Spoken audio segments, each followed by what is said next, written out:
The gallery buzzed with the refined murmur of wealth and culture. Champagne flutes catching light from crystal chandeliers as guests circulated between marble sculptures and Renaissance paintings. I smoothed down my navy cocktail dress, conscious of the unfamiliar weight of borrowed jewelry at my throat, and tried not to feel like an imposter among Milan's elite. "Mia, over here." Marco's voice cut through the sophisticated den, his familiar grin a welcome anchor in this sea of strangers. My cousin waved from beside a Caravaggio, his tailored suit somehow making him look both entirely comfortable and delightfully irreverent in this temple of high art. I wove through the crowd toward him, grateful for a friendly face. 8 months as Enzo Lombardi's personal assistant had brought me to many such events, always hovering at the periphery, never quite part of the glittering world I now orbited. Tonight was different. Enzo had business in Rome, leaving me to represent his interests at this charity auction supporting art restoration. The responsibility sat heavy on my shoulders, but the temporary freedom felt intoxicating. "You look like you're at a funeral, not a party," Marco teased, pulling me into a quick hug. "Relax. These people don't bite." "Well, most of them don't." "Easy for you to say," I muttered. "You thrive in places like this." "I'm just trying not to accidentally insult someone important or bid on something worth more than my yearly salary." Marco laughed, the sound warm and familiar. At 26, he'd already established himself as a sought-after interior designer among Milan's wealthy set, his natural charm opening doors that remained firmly closed to others. His dark eyes sparkled with mischief as he assessed me critically. "You need to own it more, cousin. You work for Enzo Lombardi. Do you have any idea how many people in this room would kill for 5 minutes of his time? You have direct access. That makes you powerful by proxy." I shook my head, uncomfortable with the implication. "I'm his assistant, Marco. I manage his calendar and handle correspondence. That's hardly powerful." "Mia. Sweet, naive Mia." Marco slung an arm around my shoulders, pulling me close. "You underestimate yourself as usual." A nearby photographer snapped our picture, the flash momentarily blinding. Marco grinned at the camera perfectly at ease while I blinked in surprise. The photographer moved on, already hunting his next shot. "That was unexpected," I said, watching him disappear into the crowd. "Social pages," Marco explained. "Every charity event has one. Your boss will probably see it in tomorrow's paper.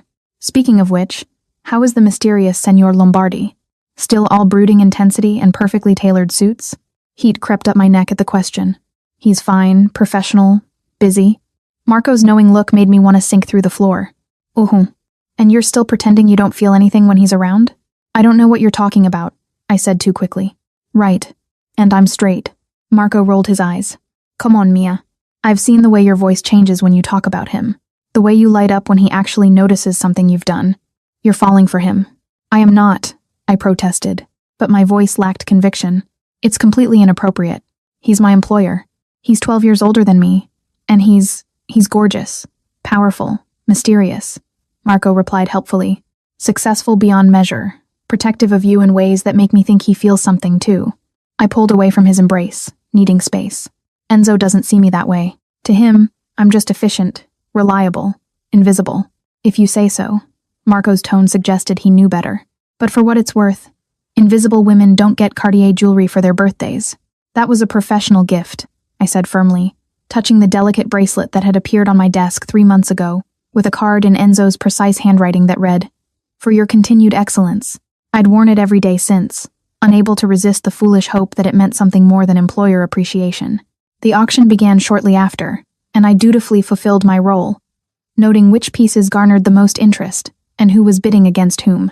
Enzo had taught me to observe, to catalog details that might prove useful later. His business dealt in rare artifacts and antiquities, operating in the gray spaces where legitimate markets and private collectors intersected. I didn't ask too many questions about his sources or methods. Some things were safer not knowing. By the time the event wound down, my feet ached from hours in heels, and my professional smile felt painted on. Marco had left an hour earlier, air-kissing my cheeks and promising to text. I gathered my clutch and wrap, ready to escape into the cool Milan night. My phone buzzed as I stepped onto the street, a notification from Instagram. Marco had tagged me in the photo from earlier, the one with his arm around my shoulders, both of us smiling at the camera. His caption read, "Best dates are with family. Love you, cousin. Milan nights. Art for good." I smiled at the sweet sentiment and liked the post without thinking, already flagging down a taxi. The phone rang 3 seconds later. Enzo's name flashed on the screen and my stomach did that stupid fluttering thing it always did when he called. I took a breath, composing myself before answering. Good evening, Mr. Lombardi. Is everything all right? It's quite late. Delete that photo. His voice was quiet, controlled. But something underneath made the hair on my arms stand up. Now. I froze. One hand on the taxi door. I'm sorry. What? The photograph on your Instagram? Deleted immediately. Heat flooded through me. Par confusion, par inexplicable défiance. In 8 months, Enzo had never spoken to me like this. Never issued commands about my personal life.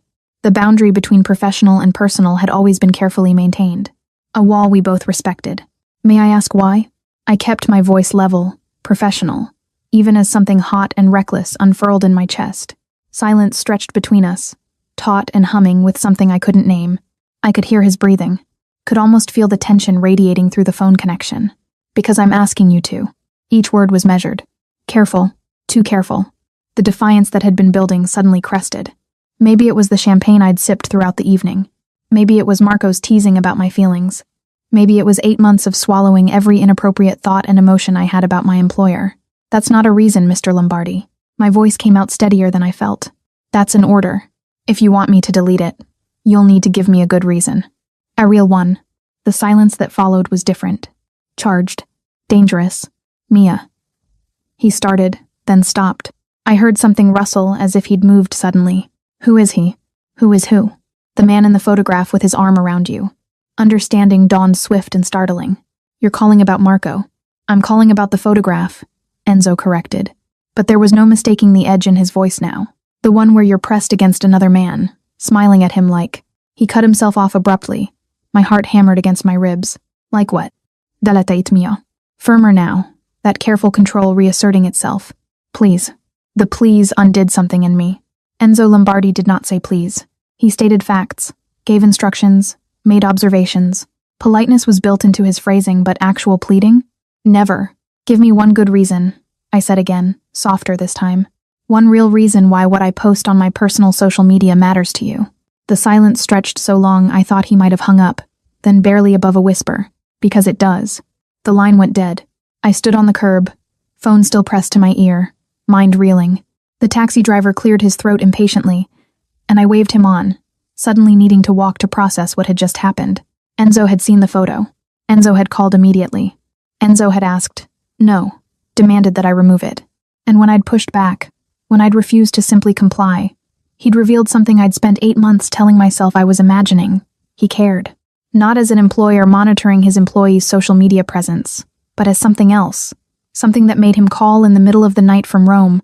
Something that put that dangerous edge in his usually unflappable voice. I pulled up the photo again, studying it with new eyes. Marco and I looked comfortable together. Familial affection obvious in our easy poses. To someone who didn't know us, didn't know Marco was gay, didn't know we were cousins, it might look like something else. Might look like I was dating someone. Might look like I belonged to someone else. My finger hovered over the delete button. I lowered the phone without deleting anything. If Enzo wanted the photo gone, he could tell me why. He could admit that the boundaries we'd so carefully maintained were already blurred beyond recognition. He could stop pretending that this was merely professional interest. I walked back to my apartment, minding with possibilities and implications. Sleep eluded me that night, and every time I checked my phone, the photo remained, slowly accumulating likes and comments. None from Enzo's account, of course. He didn't do social media, but I knew he was watching. The next morning, I arrived at the office early as always. The top floor of the converted Renaissance palazzo served as Enzo's headquarters. All exposed brick and modern glass, ancient and contemporary merged seamlessly. Usually, the space felt like sanctuary. Today, it felt like a trap. Enzo was already there, which surprised me. He wasn't due back from Rome until afternoon. He stood by the floor-to-ceiling windows overlooking the Duomo, his back to me, hands in the pockets of his perfectly tailored charcoal trousers. Even from behind, everything about him spoke of controlled power, of coiled strength held in check. Good morning, Mr. Lombardi. I set my bag down at my desk, proud of how steady my voice sounded. I wasn't expecting you until later. My business concluded early. He turned and I fought not to react to the sight of him. At 34, Enzo Lombardi was devastating in ways that made my job both easier and infinitely more difficult. Dark hair swept back from a face all angles and intensity.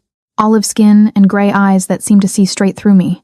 This morning, those eyes were carefully blank, his expression giving nothing away. The auction went well, I said, falling back on professional ground. I have the full report ready for your review. Good. He moved toward his office, then paused. The photograph is still posted. Yes. I met his gaze directly. It is. Something flickered across his face, too quick to identify. I see. He disappeared into his private office, closing the door with a soft click that somehow felt louder than a slam. The rest of the day proceeded with excruciating normalcy. Enzo conducted meetings, reviewed documents, made calls. I managed his schedule, handled correspondence, coordinated with clients and contacts across Europe and beyond. We maintained perfect professional distance, speaking only when necessary, never once acknowledging the phone call from the night before. It was torture. By evening, my nerves were frayed. I'd caught him watching me 3 separate times, but each time his gaze had been inscrutable, giving nothing away. The man who'd called me in the middle of the night, voice rough with something that wasn't quite anger, had disappeared behind the cool, professional facade I'd come to know so well. I'm leaving for the day unless you need anything else, I said at 7, gathering my things. Enzo looked up from his desk where he'd been reviewing photographs of an illuminated manuscript. Mia. The use of my first name made me pause. At the office, it was always Miss Reyes or nothing at all. Yes. He seemed to war with himself. Jaw tightening in that way I'd learned meant he was processing something difficult. Finally, about last night, my call was inappropriate. I apologize. Disappointment and frustration wore in my chest. You don't need to apologize for calling me. I do when I overstep professional boundaries. His voice was carefully neutral. Your personal life is your own. I had no right to comment on it. And if I didn't mind, the words escaped before I could stop them. If I didn't mind you commenting on my personal life. Enzo's hand stilled on the manuscript. Mia, the man in the photo is my cousin Marco, I said, the words tumbling out in a rush. He's gay. We've been best friends since childhood. That photo was completely innocent. I watched the information land, watched him process it. His expression remained neutral, but his knuckles whitened where they gripped the edge of his desk. I see. 2 words carefully measured. Do you? I challenged, emboldened by his lack of reaction. Do you see, Mr. Lombardi? His eyes met mine, and for just a moment, the mask slipped. What I saw there stole my breath, heat and hunger, and something that looked almost like pain. Then it was gone, shuttered behind professional courtesy. Thank you for clarifying, he said formally. Have a good evening, Miss Reyes. Dismissed. Just like that, I left without another word, frustration and confusion churning in my stomach. What did he want from me? What did I want from him? The questions followed me home, unanswered and unanswerable. The next morning, a small velvet box sat centered on my desk. My hands trembled slightly as I opened it. Inside, nestled on black silk, was a delicate gold necklace. The pendant was an antique cameo, exquisitely carved, the profile of a woman in ivory against a backdrop of honey-colored stone. It was beautiful, breathtaking, and absolutely inappropriate for an employer to give his assistant. A card accompanied it. Heavy cream cardstock with Enzo's distinctive handwriting for you, so you'll never need another shoulder in photographs. I stood frozen, the necklace in my hands, reading and rereading those careful words. The implication was clear, wasn't it? The possessiveness barely contained beneath proper phrasing. Do you like it? I spun to find Enzo in the doorway of his office, watching me with unreadable gray eyes. It's beautiful, I managed, but I can't accept this. It's too much.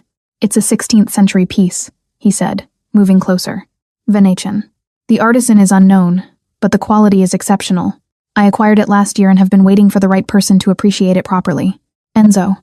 I rarely used his first name, and his eyes darkened at the sound. This isn't appropriate. You're my employer. I'm aware. He stopped an arm's length away, close enough that I could smell his cologne. Something subtle and expensive. But you're also more than just my employee, Mia. You must know that by now. My heart hammered against my ribs. What am I then? He reached out slowly, giving me time to pull away.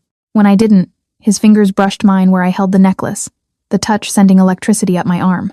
Mine, he said quietly, the word hanging in the air between us like a confession. If you'll allow it. The word hung between us like a physical thing, solid and undeniable. Mine, not a question, not even really an offer. A statement of fact delivered in Enzo's quiet, controlled voice that somehow made it sound both inevitable and terrifying. Yours, I repeated, testing the word on my tongue. My fingers trembled where they touched his, the velvet box pressing into my palm. What does that mean exactly? Enzo's gray eyes searched my face, and I watched that careful control he wore, like armor crack just slightly around the edges. It means that the sight of another man's arm around you, even in an innocent photograph, made me lose focus on a €5 million negotiation. It means I took the first flight back from Rome because the thought of you at that gallery, surrounded by men who might look at you the way I... He stopped abruptly, jaw tightening. It means I haven't been professional about you for quite some time, Mia. The confession landed like a physical blow. 8 months of careful distance, of maintained boundaries, of pretending we were simply employer and employee. All of it had been a carefully constructed lie, one we'd both apparently been living. How long? I whispered. A muscle worked in his jaw. Your first week, you reorganized my entire filing system without asking, correcting inefficiencies no one else had noticed. When I commented on it, you looked me straight in the eye and said, I assumed you hired me to improve things, not maintain mediocrity. No one speaks to me like that. No one challenges me. His fingers tightened slightly on mine. I was fascinated. And then I watched you handle a difficult client with such grace and intelligence that by the end of your first month, I knew I was in trouble. My breath caught. 7 months. He'd been feeling this for 7 months while I'd convinced myself I was imagining every heated glance, every unnecessary touch, every moment when his gaze lingered just a fraction too long. Why didn't you say anything? The question came out more accusation than inquiry. Because you deserve better than a man who operates in gray spaces, he said simply. Because you're 22 and brilliant and have your entire life ahead of you. Because getting involved with your employer is complicated at best, destructive at worst. Because he released my hand, stepping back, that careful mask reasserting itself. Because I'm not certain I can give you what you deserve, Mia. What you need. The withdrawal stung more than I expected. I set the jewelry box down on my desk with deliberate care, my mind racing. This was the moment I realized. The moment where we either acknowledged what had been building between us for months or retreated behind professional boundaries that would never quite fit the same way again. You don't get to decide what I deserve, I said, surprised by the steadiness in my voice. Or what I need. That's my choice, not yours. Enzo's eyes flashed with something hot and hungry before he controlled it. You should think carefully before making that choice. My world isn't clean, Mia. The business I conduct, the people I deal with, there are reasons I maintain distance. Reasons I keep my personal life completely separate. I know what you do, I said quietly. I've known for months. The antiquities you acquire don't always come through official channels. Some of your clients operate in spaces that make legitimate dealers nervous. You negotiate in ways that don't require contracts or lawyers. I met his gaze directly. I'm not naive, Enzo. I see you, all of you, and I'm still here. Something shifted in his expression. Surprise, maybe, or relief. Most people look away. Prefer not to examine too closely. I'm not most people. No, he agreed softly. You're not. The phone on my desk rang, shattering the moment. I answered automatically, falling into professional mode, even as my heart raced. A client from Tokyo needed to reschedule a viewing. I handled it efficiently, aware of Enzo watching me the entire time, his expression unreadable. When I hung up, the air between us felt different, charged still, but with a new understanding threading through the tension. I need you to understand something, Enzo said after a moment. If we cross this line, there's no going back to what we were. The dynamic changes. Everything changes. Maybe it needs to change, I countered. Maybe pretending there's nothing between us is more dangerous than acknowledging it. He studied me for a long moment, and I forced myself to hold his gaze to not look away from the intensity I found there. Finally, he moved to his office door, pausing in the threshold. Wear the necklace tomorrow, he said. Not quite a command, but close. I want to see it on you. Then he was gone, leaving me alone with the velvet box and a heart that wouldn't stop racing. That night, I tried on the necklace 3 times. The antique cameo settled perfectly in the hollow of my throat, the gold chain delicate against my skin. It was beautiful and intimate, and felt like a claim. When I finally took it off to sleep, I dreamed of gray eyes and dangerous promises. The next morning, I wore it. Enzo's reaction was subtle, but unmistakable. A slight pause when I walked in, his gaze dropping to my throat, something fierce and satisfied flashing across his face before he controlled it. Good morning, Miss Reyes. Good morning, Mr. Lombardi.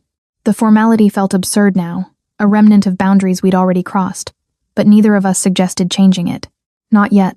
The day proceeded normally until mid-afternoon when Enzo emerged from a conference call looking distinctly displeased. We need to attend an event tonight, he said without preamble. The Santoro Foundation Gala. It's important we make an appearance. I pulled up his calendar. That's not in your schedule. Last-minute invitation. Hiroshi will be there. The way he said the name carried weight. He's been attempting to acquire the same Xantine manuscript I'm negotiating for.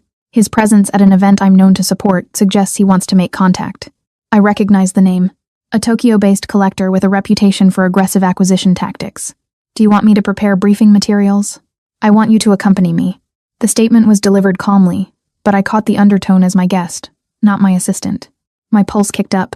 Enzo, it's strategic, he continued, his expression revealing nothing. Sato is known for bringing companions to business functions.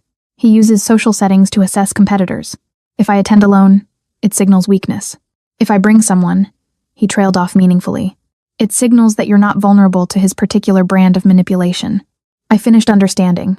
He apparently likes to use attractive women to distract business rivals during negotiations. Something dangerous flashed in Enzo's eyes. You've been reading the research files. I read everything you give me access to. I kept my voice level despite my racing heart. So, this is purely tactical. You need arm candy to maintain negotiating position. That's not. He stopped, then started again carefully. You would be doing me a significant professional favor, and it would give us an opportunity to navigate this new dynamic between us in a controlled environment. A controlled environment where you can keep an eye on me, I observed, remembering his reaction to the photograph with Marco, where no other men can put their arms around me for pictures. His jaw tightened. I didn't say that. You didn't have to. I should have been annoyed by the possessiveness, by the implication of ownership. Instead, I felt something warm and reckless unfurl in my chest. What should I wear to this controlled environment? Something that makes it very clear you're with me. The words came out rougher than he'd probably intended. He cleared his throat. Something formal. I'll send a car at 7. You could just pick me up yourself, I suggested, testing the boundaries of this new territory we'd entered. Enzo's eyes met mine, heat flickering in their gray depths. If I come to your apartment, we won't make it to the gala. The blunt admission stole my breath. He turned and walked back into his office before I could respond, leaving me flushed and flustered at my desk. I spent the rest of the afternoon trying to focus on work and failing spectacularly. My mind kept circling back to his words, to the promise implicit in them. If I come to your apartment, we won't make it to the gala. The implication was clear. Whatever had been building between us for 8 months was reaching a breaking point. At 5, Enzo emerged from his office earlier than usual. Go home. Take time to prepare. The event is black tie. He hesitated, then added more softly. And Mia, thank you for agreeing to this. The genuine gratitude in his voice made my chest ache. It's just a gala, Enzo. It's more than that. His gaze held mine for a moment that stretched and hummed with unspoken meaning. We both know it is. I did go home, and I did take time to prepare. The black dress I'd purchased for special occasions hung in my closet. Simple but elegant with a neckline that would showcase Enzo's necklace perfectly. I spent longer than necessary on my hair and makeup, telling myself it was just professional presentation while knowing it was so much more. The car arrived exactly at 7, a sleek Mercedes with a driver I didn't recognize. The ride to the venue gave me time to spiral into second-guessing. What was I doing? Getting involved with my employer was complicated enough, but with someone like Enzo, someone who operated in the shadows, who negotiated in ways that made conventional dealers nervous, it was potentially dangerous. But then I remembered the way he'd looked at me that morning, the careful control cracking to reveal something raw and real underneath, the way he'd said mine like it was both confession and question, the way 7 months of professional distance had apparently been as torturous for him as it had been for me. I was still justifying my decisions when the car pulled up to the venue. A historic palazzo converted into an event space, all marble columns and frescoed ceilings. Guests in evening wear climbed the grand staircase, and I suddenly felt very young and very out of my depth. Then I saw Enzo. He stood at the top of the stairs, hands in his pockets, perfectly at ease in a black tuxedo that looked like it had been created specifically for him. His dark hair was swept back, emphasizing the strong lines of his face, and when his eyes found me climbing toward him, everything else fell away. He descended 2 steps, offering his hand. I took it, and the contact sent electricity racing up my arm. You look beautiful, he said quietly, his gaze dropping to the necklace at my throat. Something possessive and satisfied flickered across his face. Perfect. You clean up fairly well yourself, I managed, trying for levity despite my racing pulse. His mouth curved in a rare smile. Shall we? He offered his arm and I took it, hyper-aware of the solid warmth of him beside me, the subtle scent of his cologne, the way his hand covered mine where it rested in the crook of his elbow. We entered together, and I felt eyes turned toward us, assessing, curious, calculating. Enzo moved through the crowd with easy confidence, nodding to acquaintances, introducing me simply as Miss Reyes, my associate. But the way his hand never left the small of my back told a different story. Lombardi, I was hoping you'd make an appearance. We turned to find a man in his mid-40s approaching, his smile not quite reaching his eyes. He was handsome in a calculated way. Everything about him precisely curated. from his custom suit to his artfully styled hair. "Sato," Enzo acknowledged with a slight nod. "I heard you'd be attending tonight. Couldn't miss an opportunity to support such a worthy cause." Hiroshi's gaze slid to me, assessing in a way that made me want to step closer to Enzo. "And who is this lovely creature?" "Mia Reyes," I said before Enzo could respond, extending my hand. "I work with Mr. Lombardi." Sato took my hand, holding it just a fraction longer than necessary. Fortunate man to have such beautiful assistants. "Tell me, Miss Reyes, are you interested in antiquities? Or is your interest purely professional?" The innuendo was subtle but unmistakable. I felt Enzo tense beside me, his hand tightening almost imperceptibly on my back. "I find the intersection of history and commerce fascinating," I replied smoothly, extracting my hand. "Particularly the ethical considerations involved in private acquisition of cultural artifacts." Sato's smile sharpened. "Ethical considerations? How refreshing." His gaze shifted to Enzo. "We should discuss the Byzantine manuscript. I understand you're pursuing the same piece." "This isn't the venue for business negotiations," Enzo said calmly, "but I heard the steel underneath." "Of course not, though I'd hate for our competing interests to create complications. Perhaps we could find a mutually beneficial arrangement. I'm hosting a private viewing next week in Tokyo. You should attend, both of you." His smile widened. "I'd be very interested in hearing Miss Reyes's thoughts on ethical acquisition." The challenge was clear. He was testing boundaries, seeing how far he could push before Enzo reacted. "Well, consider it," Enzo said with careful neutrality. "If you'll excuse us, I see someone I need to speak with." He guided me away with a hand at my back that felt more possessive than necessary. When we were out of earshot, I felt the tension radiating from him. "That was illuminating," I murmured. "He's attempting to unsettle me by focusing attention on you." Enzo's voice was quiet, controlled, but I heard the edge beneath. "It's a tactic he uses. Find a weakness, exploit it, and I'm your weakness." The realization should have worried me. Instead, it sent a thrill through my chest. Enzo stopped, turning to face me fully. We were partially shielded by a marble column, the noise of the party, a distant hum. His hand came up to touch the necklace at my throat, fingers brushing my skin. "You're becoming one," he admitted quietly, "which is why this us is complicated. People like Sato, they notice everything, they use everything, and if they realize that you matter to me..." He trailed off, but the implication was clear. "Then I become a target. I finish the way to get to you." "Yes." His thumb traced the line of my collarbone, the touch sending shivers down my spine. "Which is why I should end this before it truly begins. Why I should maintain distance. Why I should. But you won't." I looked up at him, seeing the conflict written across his face. "Will you?" His jaw tightened, that careful control warring with something raw. "I should, but no, I won't." The admission hung between us, heavy with implication. Around us, the gala continued, laughter and music and the clink of champagne glasses. But in our small bubble of space, the world had narrowed to just us, to this moment of truth. "Then we deal with the complications together," I said simply. "As they come." Enzo's expression softened, almost imperceptibly. "You have no idea what you're agreeing to. So, explain it to me. Show me." I touched his chest, feeling his heartbeat strong and steady beneath expensive fabric. "Whatever this is between us, let's stop pretending it doesn't exist." For a moment I thought he might pull away, might retreat behind those careful walls of professional distance. Then his hand covered mine, pressing it more firmly against his chest. "After tonight," he said quietly, "after we've navigated this particular minefield, we'll talk. Really talk about what this means, what it could become, what I can and cannot offer you." His gray eyes held mine, intense and serious. "But understand, Mia, once we cross this line completely, I won't be able to let you go. It's not in my nature to release what's mine." The possessiveness should have alarmed me. Instead, it felt like coming home. "Then don't," I whispered. Something fierce and hungry flashed in his eyes. Then the mask slid back into place as another couple wandered past and we were once again just employer and employee attending a charity function. But everything had changed, and there was no going back.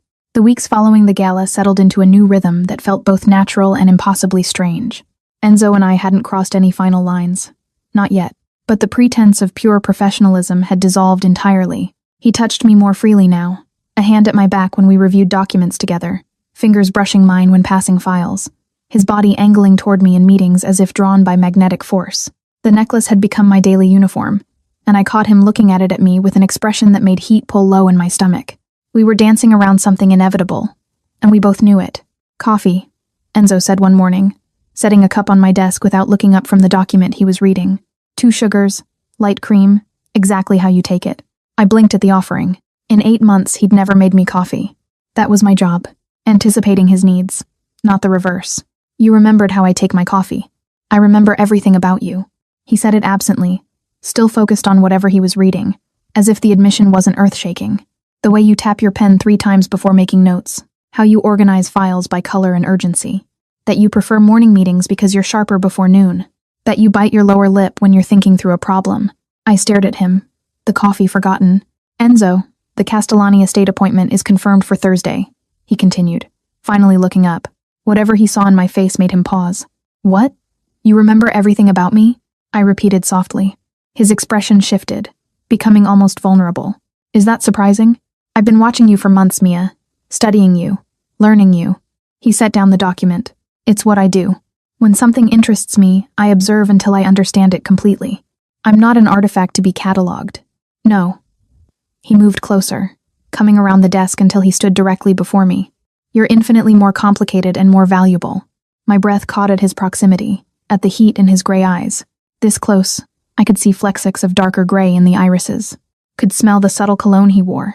Could feel the warmth radiating from him. Enzo, I whispered.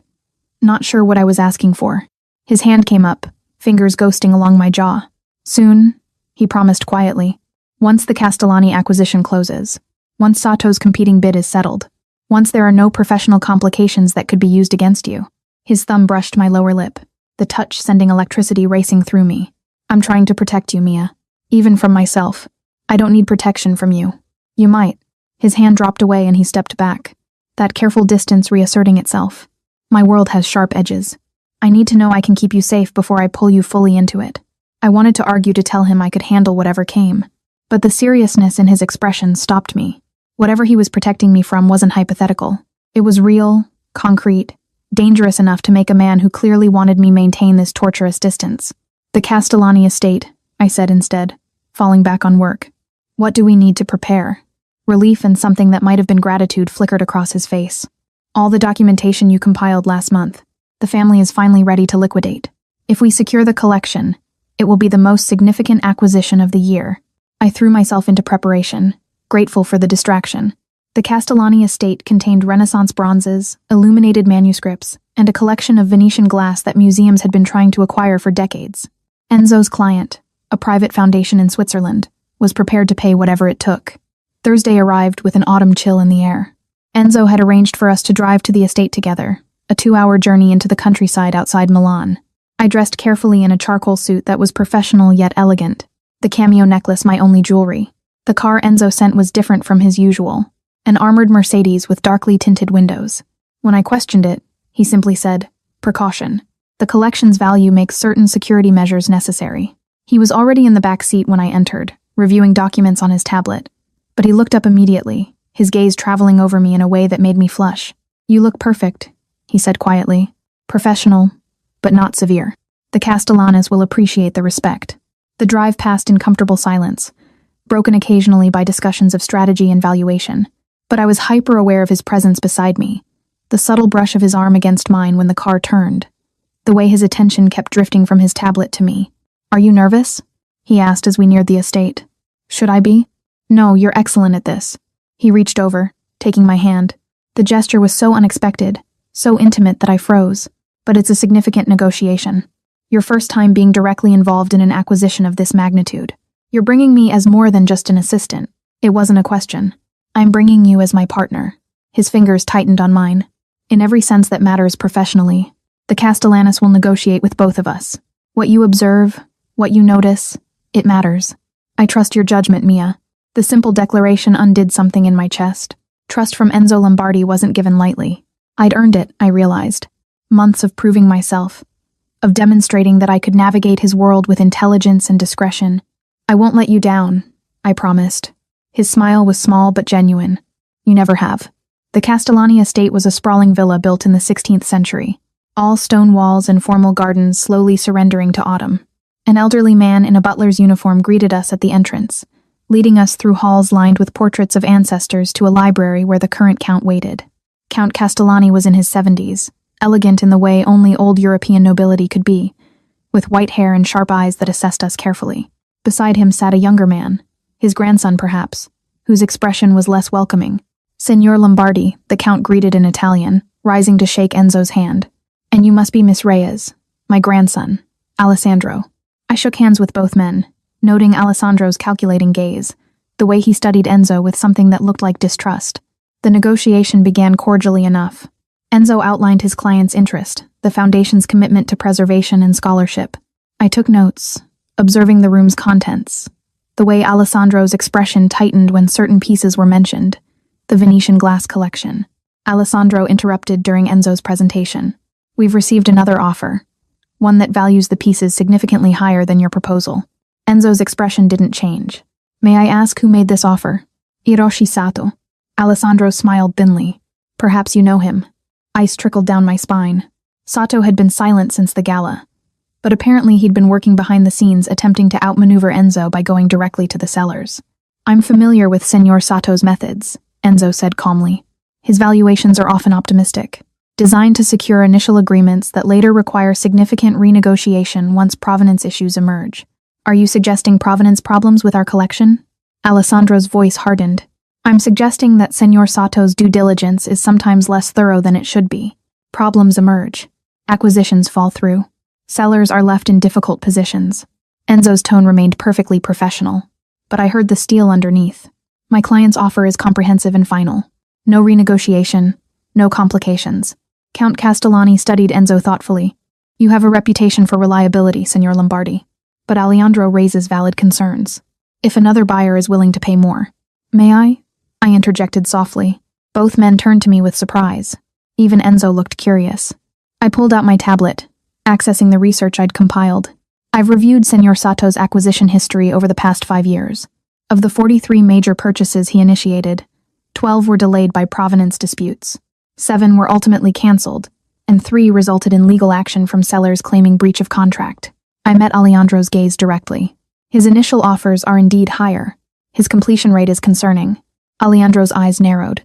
You came prepared to discredit a competitor? I came prepared with facts. I corrected gently. Your family's collection deserves to be properly valued and responsibly placed. If those are your priorities, I can provide documentation supporting every claim I've made. Silence fell over the library. I felt Enzo's gazeonme. Could sense his approval even without looking. Count Castellani's expression had shifted from polite interest to genuine attention. I would like to see this documentation, the Count said finally. The next 2 hours were intense. I presented my research while Enzo walked them through the specifics of his client's offer, emphasizing the Foundation's commitment to preservation and access. Alejandro pushed back repeatedly, but each time I had data to counter his concerns. By the time we finished, Count Castellani looked convinced.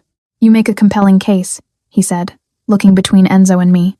I will need to discuss this with my family, but I believe your offer better serves our interest long-term. We appreciate your consideration, Enzo replied smoothly. Please take whatever time you need. Miss Reyes will ensure you have all supporting documentation. As we prepared to leave, Alejandro pulled Enzo aside. I couldn't hear their conversation, but I saw Alejandro's expression, frustrated, perhaps angry. When Enzo returned to me, his face was carefully neutral. What was that about? I asked once we were in the car. A warning. Enzo's jaw tightened. Alejandro has financial troubles. Sato apparently offered him a private incentive cash payment in addition to the sale price. He's angry that his grandfather might choose our offer instead. Will that be a problem? It could be. He was quiet for a moment, staring out at the countryside rolling past. Men with money problems make rash decisions, and Sato is very good at exploiting desperation. The drive back to Milan felt different. Tense, weighted with concerns Enzo wasn't fully articulating. When we finally pulled up to the office, night had fallen and the city sparkled with lights. You were extraordinary today, Enzo said as the car idled. The way you handled Alessandro, the research you'd prepared, you thought 3 steps ahead, like you've been doing this for years instead of months. I learned from the best, I said softly. His hand found mine in the darkness of the car's interior. Mia, I need you to understand something. What happened today? Alejandro's warning. Sato's interference. It's going to escalate. He doesn't like losing, and he's realized that targeting me directly won't work. His fingers tightened on mine, so he'll target you instead. Find ways to compromise you, to create leverage. Fear flickered through me. What kind of leverage? Whatever works. False allegations, manufactured scandals, anything that might convince me to back away from deals he wants. His voice dropped, which is why I need you to be careful. No social media posts without thinking about how they might be misinterpreted. No going anywhere alone until this acquisition closes. And if anyone approaches you, anyone at all, asking questions about me or my business, you tell me immediately. Enzo, you're scaring me. Good.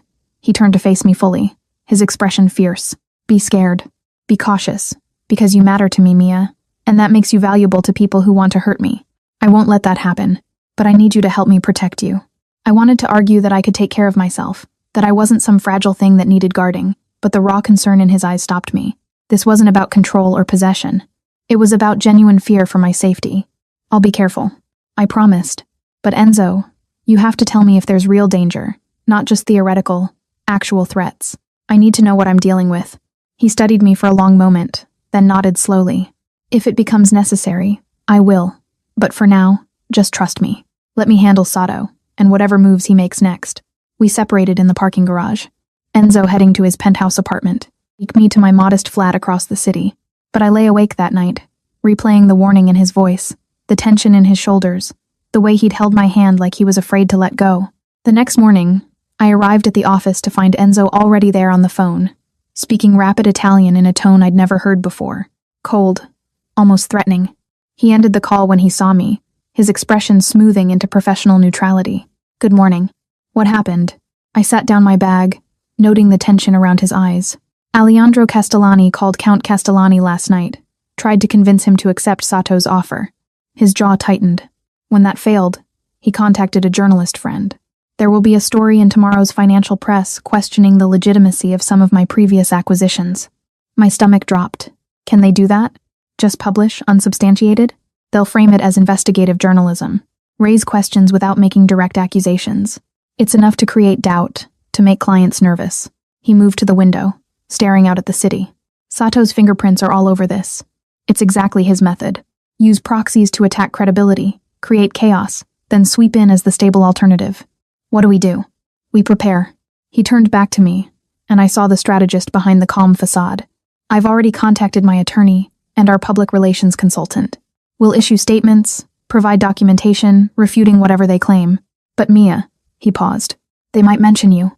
Your name might appear in the article as my assistant, possibly with insinuations about our relationship. Heat flooded my face. What kind of insinuations? That you're more than just my employee. That your position is based on factors other than competence. His expression darkened. It's character assassination by implication. They won't say anything directly actionable, but the suggestion will be there. Anger flared in my chest. That's absurd. I've earned my position here. I know that. Anyone who's worked with you knows that, but perception matters in this world, and Sato understands that. He crossed to me, his hand settling on my shoulders. If this becomes too much, if you want to step back until the acquisition closes and things settle down, I would understand. Absolutely not. The words came out fierce, surprising us both. I'm not running because some competitor wants to play dirty. If they print lies about me, we'll refute them. If they question my competence, we'll demonstrate it. But I'm not abandoning you when things get difficult. Something flashed in Enzo's eyes. Pride, maybe, or relief. You're certain? Completely. I covered his hands with mine where they rested on my shoulders. We handle this together. Like partners. His smile was small but genuine. Like partners, he agreed. The article dropped the next afternoon, and it was worse than Enzo had prepared me for. Nothing overtly libelous, just carefully worded questions about the authenticity of certain pieces he'd brokered. Implications of questionable providence, and buried in the second half a paragraph about his young, attractive assistant, and questions about whether their close working relationship influenced business decisions. I read it 3 times, fury building with each pass.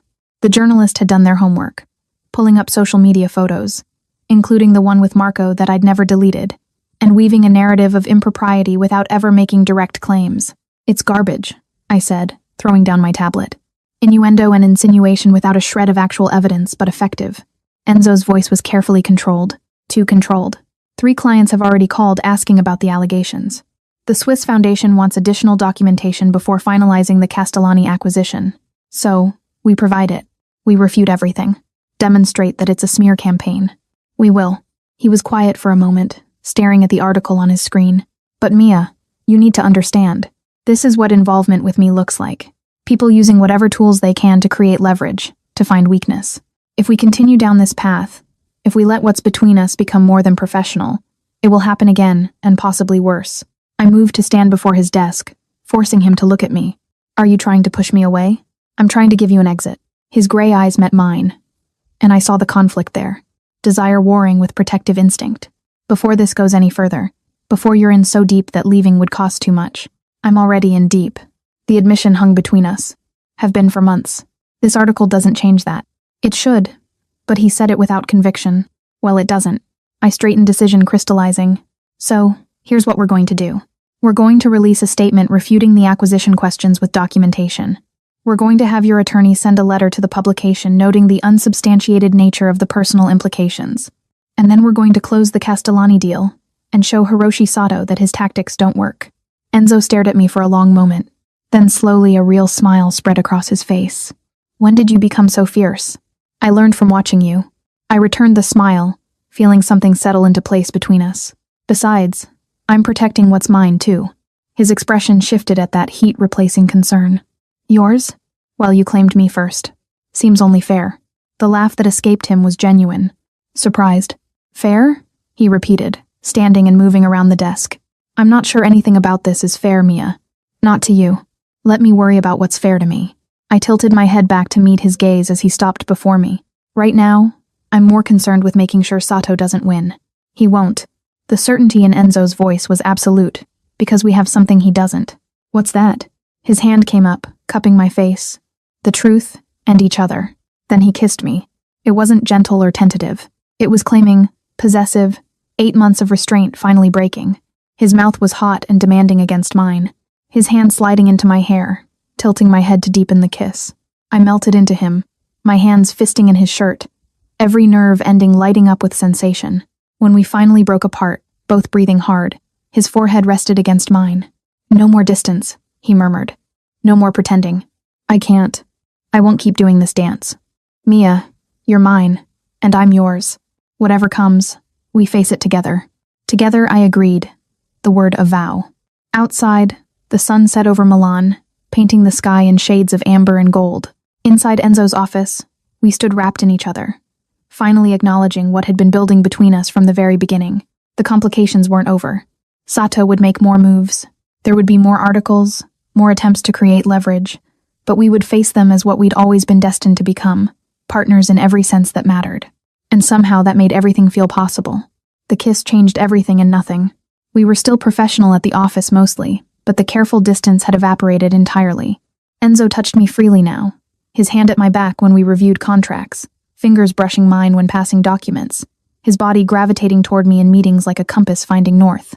The difference was that now I touched back, a hand on his arm when making a point, my shoulder pressed against his when we worked side by side, small intimacies that felt monumental after months of restraint.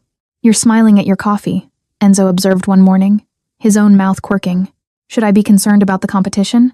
Just happy, I admitted, meeting his gaze over the rim of my cup. 3 weeks had passed since the article, since our kiss, since we'd finally stopped pretending. 3 weeks of navigating this new territory between us. Still professional, but with undercurrents of something deeper, more permanent. His expression softened. Good. You should be happy. He glanced toward his office door, then back to me, something heated flickering in his gray eyes. We're having dinner tonight. My apartment. I'll cook. You cook? I'm full of surprises, Mia. He moved closer, close enough that I could smell his cologne, feel the warmth radiating from him. 7 o'clock. Don't be late. Then he was gone, leaving me flushed and anticipating at my desk. The day proceeded with unusual normalcy. No crisis calls, no competing bids, no attempted sabotage from Sato. The Castellani acquisition was proceeding smoothly. Count Castellani had accepted our offer despite his grandson's objections. The article's impact had been minimal once we'd released comprehensive documentation. Enzo's reputation had weathered the attack intact. Almost too quiet, I thought as I organized files that afternoon. In my months working for Enzo, I'd learned that silence from competitors usually meant something was brewing beneath the surface. My phone buzzed with an email notification. Unknown sender. No subject line. I almost deleted it as spam, but something made me open it instead. The screen filled with photographs. Images of me leaving my apartment at a cafe with Marco shopping for groceries. All recent, all taken without my knowledge.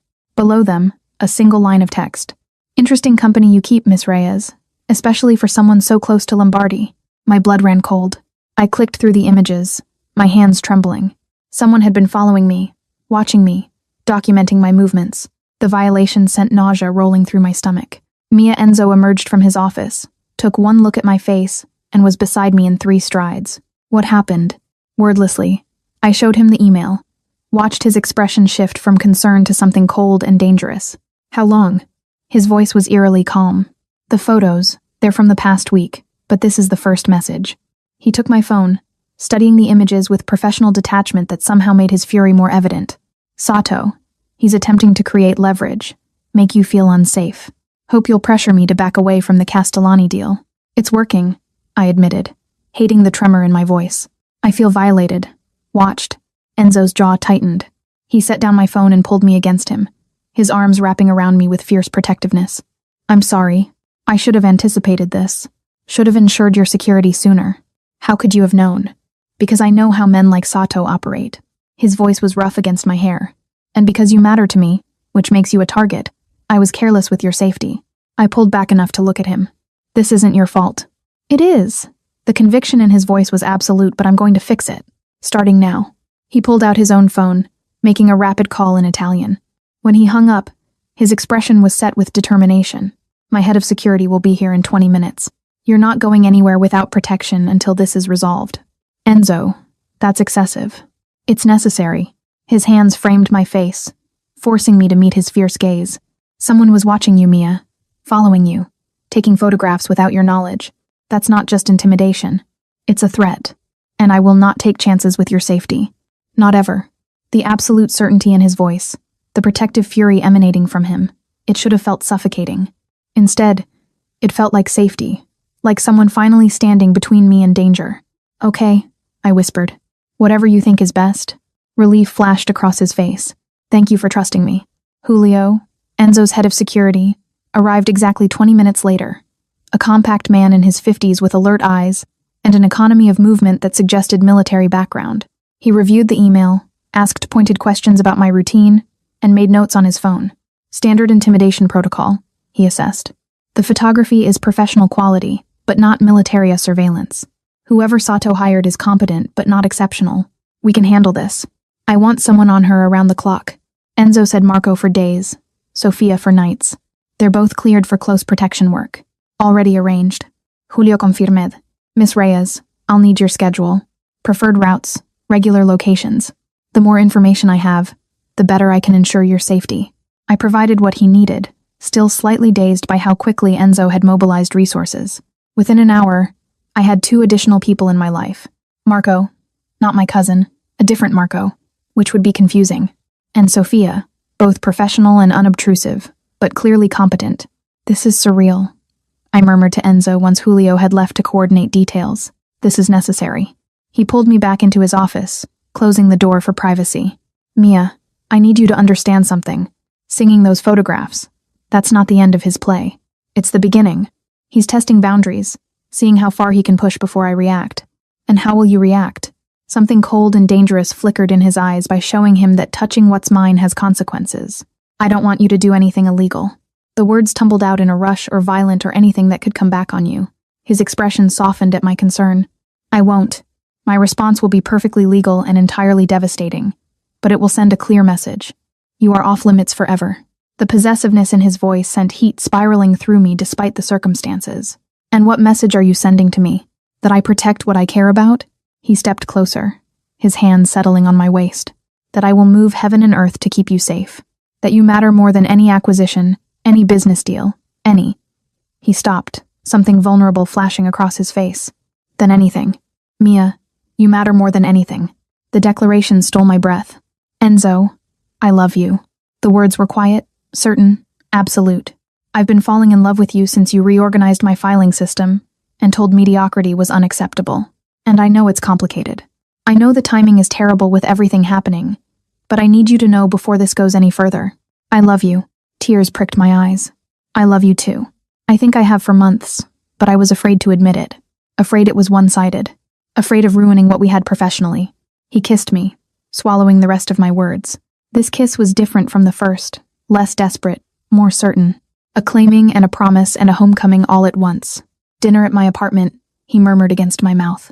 Still on, but we're moving it to 6 instead of 7, so you have more daylight for the trip over. Practical and romantic, I teased, trying to lighten the mood. I'm nothing if not efficient. His smile was small but genuine. And Mia, wear the necklace. I want to see you wearing nothing but that tonight. Heat flooded through me at the implication. Presumptuous. Hopeful. His thumb brushed my lower lip. But if you're not ready, I'm ready. I cut him off. I've been ready. I'm just nervous. You're my first. I stopped embarrassed. Understanding dawned in his eyes, followed by something fierce and possessive. You're first? I nodded, unable to meet his gaze. I know. Pathetically inexperienced for 23. Perfect. His voice was rough. Absolutely perfect. And Mia, I'll take care of you every step, every moment. I promise. The sincerity in his words, the care, it made my chest ache with feeling. I trust you. Good. He stepped back, clearly forcing himself to return to professional mode. Because right now, I need you to help me destroy Hiroshi's credibility once and for all. The shift from personal to business was jarring, but welcome. I needed the distraction, the focus. What do you need? Everything you can find on his past acquisitions. Every questionable deal. Every buyer who felt deceived. Every piece with disputed provenance. We're going to compile a comprehensive report and release it to every major dealer and institution in Europe and Asia. That's aggressive.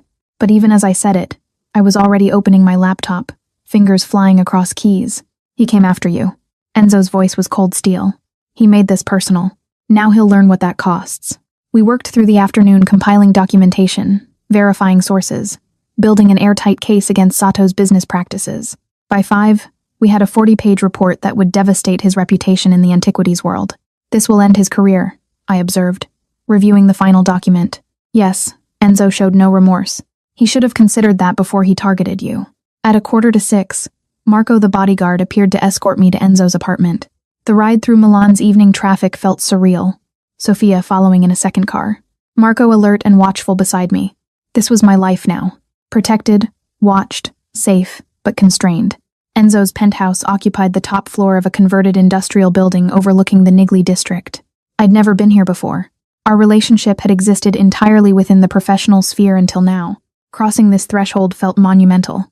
He answered the door in jeans and a casual shirt, sleeves rolled to his elbows, looking more relaxed than I'd ever seen him and somehow more dangerous for it. You came. Relief colored his voice. You doubted I would. I worried the photographs might have scared you away. From me? From this? He gestured between us. I stepped inside, taking in the loft-style space, exposed brick, modern furniture, floor-to-ceiling windows offering a stunning view of the city. It would take more than threatening photographs to scare me away from you. His expression softened. Good, because I'm not letting you go. Not ever. Dinner was surprisingly normal. Pasta he'd made himself, good wine, easy conversation that flowed like we'd been doing this for years instead of hours. He asked about my life before working for him, and I found myself telling stories I rarely shared about losing my parents young, being raised by my grandmother, putting myself through university, the loneliness of being young and alone in a big city. Is that why you took the job with me? He asked, refilling my wine. The salary. Partly, I admitted, but also because you had a reputation for being demanding but fair. I wanted to work for someone who would challenge me, who would teach me things I couldn't learn anywhere else. And have I taught you things? Every day I met his gaze across the table. About antiquities, yes, about negotiation and strategy, but also about myself, about what I'm capable of, what I want, and what do you want, Mia? The question hung between us, weighted with meaning beyond the simple words. You, I said simply. This, whatever we're building together. He stood, moving around the table to pull me to my feet. Come with me. He led me to the bedroom, a space dominated by a massive bed and more windows showcasing the twinkling city. And there on the nightstand was something that made my breath catch. A framed photograph. The one Marco had posted. The one that had started everything. But Enzo had printed it. Placed it where he'd see it every morning and every night. You kept it, I whispered. It's the moment I realized I couldn't pretend anymore. His arms wrapped around me from behind, his chin resting on my shoulder as we both looked at the image. That photograph of you smiling at someone else made me insane with jealousy, made me call you in the middle of the night and demand you delete it, made me realize I was already too far gone. I turned in his arms, looking up at him. I never deleted it, even when you asked me to. I know. His smile was rueful. You were right to defy me, to make me admit why it bothered me, to force me to be honest about what I felt. No more secrets, I said, sliding my hands up his chest. No more pretending. No more secrets, he agreed. Then more softly. Are you sure, Mia? Because once we cross this line, we already crossed the line. I interrupted months ago. We've just been too careful to admit it. Then let me show you. His mouth found mine. And this kiss was different from all the others. Deeper, slower, more purposeful, a promise and a claiming all at once. He was gentle, patient, taking his time to learn every response, every sigh, every place that made me gasp. When he finally moved over me, his eyes held mine. Mine, he whispered. And it wasn't a question. Yours, I agreed. Always yours. Outside, the city glittered with a million lights. Inside, we created our own world. Just us. Just this. Just the perfect rightness of finally being together. Later, wrapped in his arms with the necklace still around my throat, I felt complete in a way I'd never experienced. I'm going to marry you, Enzo said quietly, his fingers tracing lazy patterns on my shoulder. Someday when everything settles, when I can offer you the life you deserve, I know you don't. He pressed a kiss to my temple. But I do. I need to wake up to you every morning. Need to know you're mine in every way that matters legally and emotionally. Need everyone to know that you're not just my assistant or my girlfriend, but my wife, my partner, my everything. Tears pricked my eyes at the raw honesty. Yes, yes. He pulled back to look at me, surprise and joy wearing in his expression. Yes, I'll marry you someday when everything settles. I touched his face, feeling the slight stubble along his jaw. But Enzo, I don't need the perfect life or the perfect timing. I just need you. His kiss was answer enough. We spent the night learning each other, sleeping tangled together, waking to make love again as dawn painted the sky. It felt like a beginning, like everything before this had been prologue to the real story starting now. At 7, his phone rang. Julio with news that Hiroshi Sato had been arrested overnight. Financial fraud, apparently unrelated to the antiquities business, but the timing seemed too convenient to be coincidence. What did you do? I asked as Enzo hung up, suspicion coloring my tone. I may have mentioned to certain authorities that they should examine his business practices more closely. He said it casually, but I saw the satisfaction in his eyes. Specifically his pattern of using coerced photography to intimidate competitors and associates. Turns out you weren't the first person he targeted. The others were happy to provide evidence once they knew they weren't alone. So you didn't do anything illegal. I made a few phone calls, connected dots that authorities hadn't noticed, let justice run its natural course. He pulled me back against him. Completely legal, entirely ethical, and incredibly effective. You're terrifying, I murmured, but without heat, only to people who threaten what's mine. His arms tightened around me. To you, I'm just yours. Just mine, I agreed, smiling against his shoulder. Later, as we prepared for the day, he showed me the framed photograph again. I'm keeping this here. A reminder of the moment everything changed. You mean the moment you went insane with jealousy? The moment I realized I was in love with you? He corrected and couldn't hide it anymore. I kissed him soft and sweet. Best Instagram post I ever made. Best photograph I almost demanded you delete, he countered. We laughed together and it felt like coming home. The Castellani acquisition closed 2 weeks later. Count Castellani even sent a personal note thanking us both for our professionalism and care with his family's legacy. Alejandro apparently had been cut out of the financial decisions after his attempt to sabotage the deal. Enzo's business thrived. My role expanded from assistant to genuine partner. We worked together seamlessly, our professional chemistry enhanced rather than complicated by our personal relationship. And every night I went home to him, to the penthouse that had become ours, to the bedroom where our photograph held pride of place, to the man who had taught me that sometimes the most powerful thing you could do was admit what you felt. 6 months later, on a quiet Sunday morning, Enzo proposed officially with a ring this time, antique and perfect, beside the photograph that had started everything. I said yes, of course. Had been saying yes to him in 1,000 small ways since the moment I'd refused to delete that photograph. Our wedding was small, intimate, held in a villa in Tuscany, surrounded by people we loved. Marco, my cousin, not the bodyguard, stood with me, teasing that he'd known from that first photograph that Enzo was already gone for me. In my bouquet, nestled among cream roses, I wore the cameo necklace that had been Enzo's first real declaration. And later in our villa's library, we hung the framed photograph beside our wedding portrait, a reminder of where we'd started, of the moment jealousy had given way to honesty, of the Instagram post that had changed everything. Do you regret not deleting it? Enzo asked, wrapping his arms around me from behind as we studied the images side by side. Never. I leaned back against him. Best decision I ever made was refusing to give you what you wanted. You gave me everything I wanted, he corrected. Eventually, just made me work for it. And was it worth it? I turned in his arms, looking up at him. His answer was a kiss, deep and certain, and full of promise. Outside, the Tuscan sun set in shades of amber and gold. Inside, we stood wrapped in each other, finally exactly where we belonged. Together. Always together. The photograph that had almost been deleted had instead become the cornerstone of everything we'd built. Proof that sometimes the best beginnings came from moments of unexpected honesty.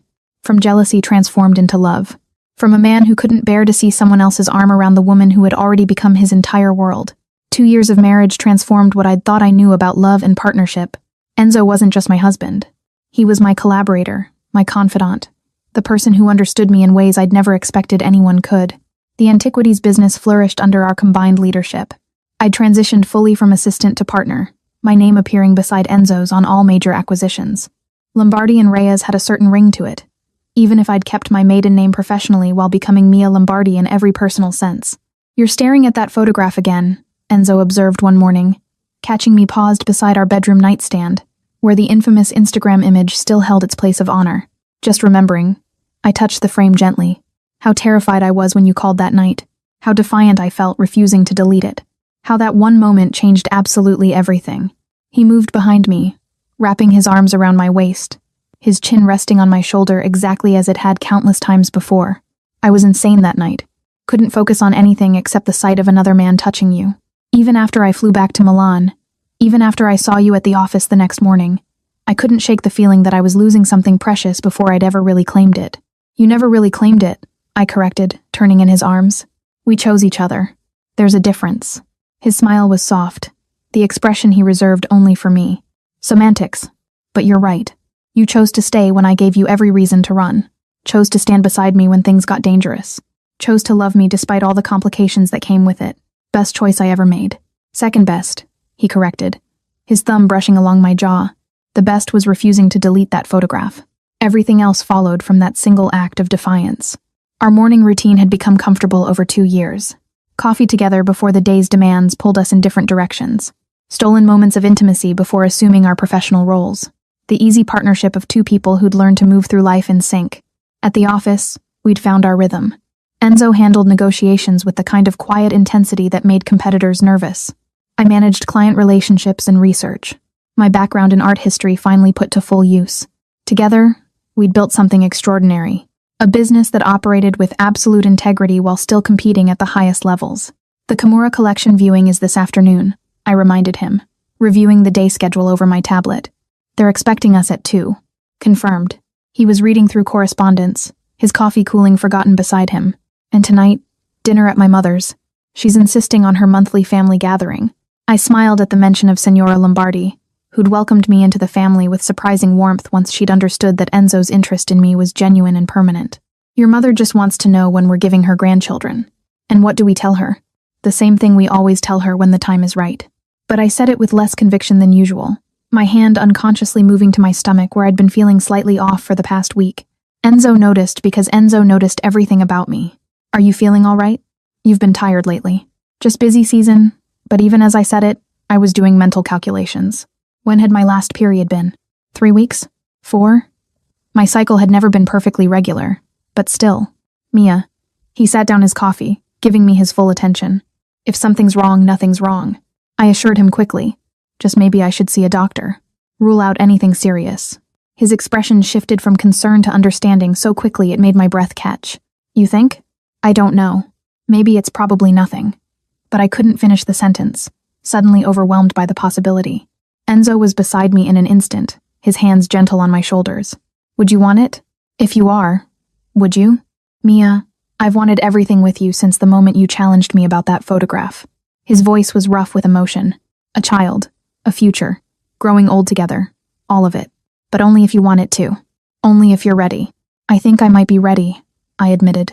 Terrified, but ready. He kissed me then, soft and sweet and full of promise. "Make an appointment today. We'll know for certain." The Kimura viewing proceeded normally, both of us falling into professional mode, despite the possibility hanging between us. The collection was stunning. Edo period prints and ceramics that would be perfect for our Swiss clients' museum. We negotiated terms, arranged for authentication, handled business with the efficient partnership we'd perfected over 2 years. But underneath, my mind kept circling back to the same question. What if? At 4, I excused myself and made a call to my doctor. They could fit me in tomorrow morning. One simple test and we'd know.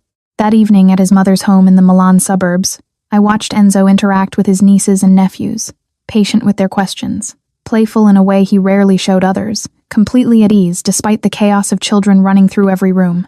"He'll be a wonderful father," Signora Lombardi observed, appearing beside me with characteristic stealth. "When you're ready to give him that gift." I looked at my mother-in-law, this elegant woman who'd raised a son capable of both ruthless business tactics and tender devotion. "Were you afraid when you first had children?" "Terrified," she admitted. "Every parent is. But Mia, you and Enzo, you've built something solid. Whatever comes next, you'll handle it together. That's what marriage is. Facing the unknown with someone who loves you enough to walk through fire beside you." Her words stayed with me through dinner, through the drive home, through Enzo's careful attention that told me he was just as anxious about tomorrow as I was. The next morning arrived with autumn chill in the air. We drove to the doctor's office together. Enzo's hand wrapped around mine the entire way. The test was simple. The wait for results felt eternal. When the doctor returned, her smile told us everything before the words did. "Congratulations. You're about 6 weeks along. Everything looks healthy and normal." The world tilted, then righted itself in an entirely new configuration. Pregnant. I was carrying Enzo's child. Our child. "You're certain?" Enzo's voice was steadier than mine would have been completely. "We'll want to schedule regular checkups, but preliminary indicators are all positive." The doctor continued talking about prenatal vitamins and diet and what to expect, but I heard it through a haze of shock and joy. In the car afterward, Enzo and I sat in stunned silence. "We're having a baby," I finally said, testing the words. "We're having a baby," he repeated, then pulled me against him, his arms tight around me. "Mia, his voice cracked. "I never thought I'd have this. Never thought I deserved it." "You deserve everything," I whispered against his shoulder. "All the happiness in the world. I have you. That's more than I ever dreamed possible." He pulled back to look at me, his eyes bright with unshed tears. "And now this. You've given me everything, Mia. Everything." We told his mother that evening, unable to keep the secret even one day. Her joy was instantaneous and overwhelming. Tears and embraces and immediate plans for nursery colors and baby names. "I knew," she said, laughing through happy tears. "A mother knows these things. I've been waiting for you both to figure it out." The next months passed in a beautiful blur. My body changed slowly at first, then more obviously. Enzo was attentive to the point of obsessive, monitoring my diet, ensuring I rested enough, adjusting our work schedules to accommodate doctor's appointments, and the exhaustion that came with growing a human. "You're being ridiculous," I told him one afternoon when he insisted I elevate my feet during a client video conference. "I'm being appropriately concerned," he corrected. "You're carrying the most precious thing in the world. My concern is justified." Business continued, though we scaled back on travel and I handled more negotiations remotely. Our clients adjusted, understanding that Lombardi and Reyes was now a family operation in the truest sense. At 5 months, we learned we were having a girl. Enzo cried when the technician pointed out her tiny features on the ultrasound screen. "A daughter," he kept repeating, wonder mixing in his voice. "We're having a daughter. Are you disappointed?" I asked, though I'd already seen the answer in his expression. "Disappointed?" He looked at me like I'd lost my mind. "Mia, she's perfect. You've given me perfection. She's going to have you wrapped around her finger," I observed, smiling. "Completely," he agreed without shame. "Just like her mother. We named her Elena after my grandmother who'd raised me." Enzo insisted, saying the woman who shaped me into who I became deserved the honor. The nursery took shape in what had been a guest room. Soft yellows and creams. A vintage crib Enzo had acquired from a Florentine dealer. Artwork carefully chosen for whimsy rather than value. And in one corner on a small shelf sat the framed photograph. "Are you putting that in here?" I asked when I noticed. "It's part of her origin story," Enzo explained, adjusting the frame's position. "The moment her parents stopped pretending and started building the life she'd be born into. She should know how much went into creating the family she belongs to." "You're impossibly romantic," I said, but I was smiling only with you. Elena arrived 2 weeks early on a spring morning, making her presence known with impressive lung capacity. The labor was long and exhausting, but Enzo never left my side, coaching my breathing, wiping my forehead, telling me I was strong enough, beautiful enough, perfect enough. When they finally placed our daughter in my arms, everything else fell away. She was tiny and wrinkled and absolutely perfect with Enzo's dark hair and eyes that might someday turn gray like his. "Hello, little one," I whispered, tears streaming down my face. "We've been waiting for you." Enzo's arms wrapped around both of us, his forehead resting against mine as we looked down at our daughter together. "Thank you," he said roughly. For For her, for everything. We made her together, I reminded him. You carried her, grew her, brought her into the world. His voice was thick with emotion. You're extraordinary, Mia. Absolutely extraordinary. Our families came to meet Elena that afternoon. Signora Lombardi weeping happy tears. Marco, my cousin, making jokes about finally being an uncle. Friends and colleagues sending flowers and gifts until the room overflowed with celebration. But the best moment came later when everyone had left, and it was just the three of us. Enzo held Elena with the careful reverence of someone cradling the most precious thing in existence, talking to her in soft Italian, making promises about the life he'd give her, the world he'd show her, the love that would surround her always. I watched them together, and felt my heart expand impossibly further. This man who'd started as my enigmatic employer, who transformed into my partner and husband, was now the father of my child. The progression felt both improbable and inevitable. What are you thinking? He asked, catching me watching them. That I'm the luckiest person alive. That's my line. He shifted Elena carefully, making room for me beside them. Come here. We need a family photo.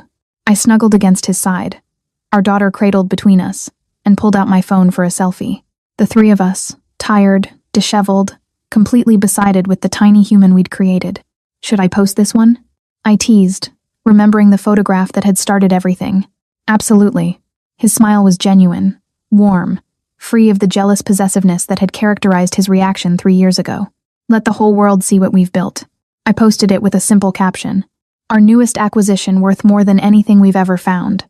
Within minutes, congratulations poured in from clients, colleagues, friends. But the comment that made me laugh came from my cousin Marco. Better photo than the last Instagram post that caused drama. This one's keeper. He's not wrong, Enzo observed, reading over my shoulder. Though the last one was pretty important too. The last one got you to finally admit how you felt. I corrected. No. The last one made me realize I couldn't keep hiding how I felt. There's a difference. He pressed a kiss to my temple. But this one shows what happens when two people stop being afraid of loving each other completely. Elena made a small sound, her tiny hand wrapping around Enzo's finger with surprising strength. He looked down at her with such wonder, such love that I felt tears prick my eyes again. She's going to be so loved, I whispered. Spoiled completely, he agreed. Between my mother and us, she won't stand a chance of not being absolutely adored every moment of her life. Just like her father adores her mother. Exactly like that. His gray eyes met mine, warm and certain, and full of all the love we'd built over 3 years. Forever, Mia. All of us together forever. Forever. I echoed the word a promise and a vow and a certainty. Outside, Milan bustled with afternoon life, traffic and voices, and the constant hum of a city in motion. Inside our hospital room, we existed in our own perfect bubble, a family complete. A love story that had started with jealousy and defiance, and had transformed into something beautiful and permanent. And somewhere in our home's nursery, a framed photograph waited. The Instagram post that had changed everything, that had forced honesty where there had been silence, that had become the cornerstone of the family we'd built. The photograph that almost got deleted had instead become our most treasured beginning. 5 years had a way of transforming everything, while somehow keeping the most important things exactly the same.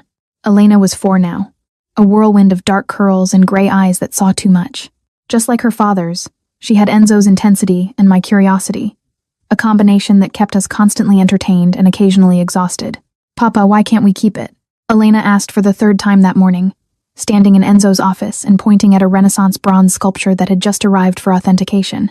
Because it belongs to a museum, Toro, Enzo explained patiently, crouching to her level. We're just making sure it's real before it goes to its new home where many people can enjoy it. But I want to enjoy it, she argued, her lower lip jutting out in a pout that would have been devastating if we hadn't already grown somewhat immune to it.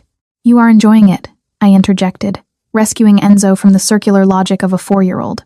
Right now, and when we visit the museum, you'll see it again, and remember that you got to see it first. Elena considered this, then nodded with the serious gravity she brought to all her decisions. Okay, but next time I want to keep one. We'll discuss it, Enzo said, which was his diplomatic way of saying absolutely not. But I don't want to argue about it right now. She scampered off to where her toys were arranged in one corner of the office.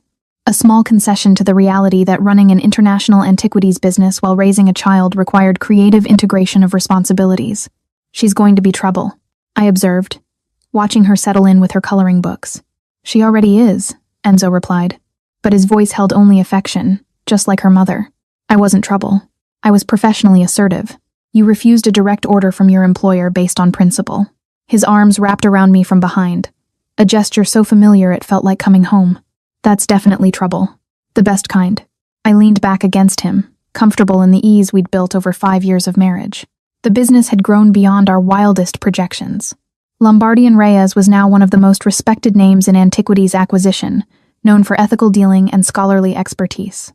We'd moved to a larger space 2 years ago, hiring additional staff and expanding into museum consultation.